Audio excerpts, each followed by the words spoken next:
آج حیرت ہوتی ہے، میں تم میں سے ہی ایک آدمی ہوں، آپ میں سے ہی ایک آدمی ہوں، میرے سر پر کوئی پر نہیں لگے ہیں، اور نہ ہی میں آسمان سے اترا ہوا نہ زمین سے نکلا ہوا، لیکن جس طرف جائیں لوگ اپنی آنکھیں پلکیں بچھاتے ہیں، عزتوں کی مالائیں، ہزاروں کے بھیڑ میں آج جہاں جاتے ہیں، کبھی کبھار اپنے گریبان میں جھانک کر کے دیکھتا ہوں کون سی ایسی خصوصیت آ گئی جو لوگ دیکھنا چاہتے ہیں۔ 2 آنکھ 1 ناک، وہی ساری چیزیں تو ہے، کوئی اسپیشل چیز ہے، کوئی الگ چیز ہے، سب کچھ تو وہی ہے، لیکن یہ لوگوں کا ہجوم ہر طرف سے امڑ کر کے ایک آدمی کو دیکھنے کیوں آتا ہے؟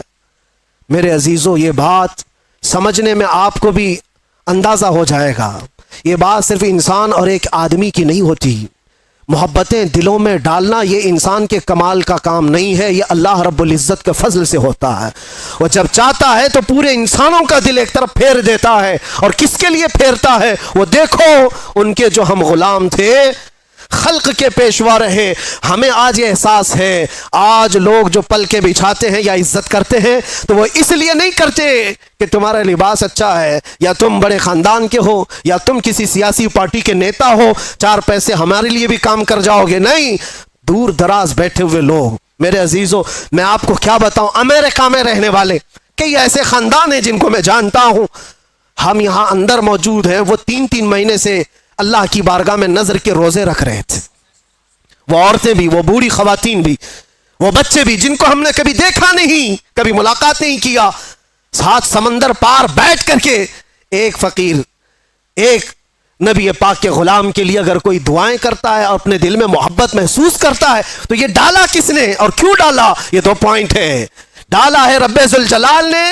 اور کیوں ڈالا؟ صرف اس لیے جب تک بکے نہ تھے تو کوئی پوچھتا نہ تھا، یا رسول اللہ تم نے خرید کر ہمیں انمول کر دیا۔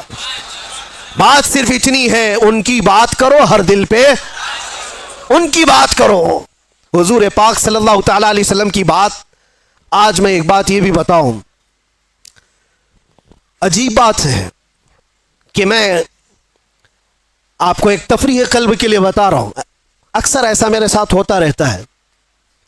میں ٹیکسی میں بیٹھا ہوا تھا، مکہ مکرمہ کی بات ہے، باہر کہیں جا رہے تھے، جو بیٹھا ہوا آدمی تھا، میں تو نارمل لباس میں، اکثر سادے لباس میں، تو انہوں نے پوچھا چلاتے چلاتے، کہا کہ بھائی صاحب آپ کی شکل مفتی سلمان اظہری سے ملتی جلتی ہے۔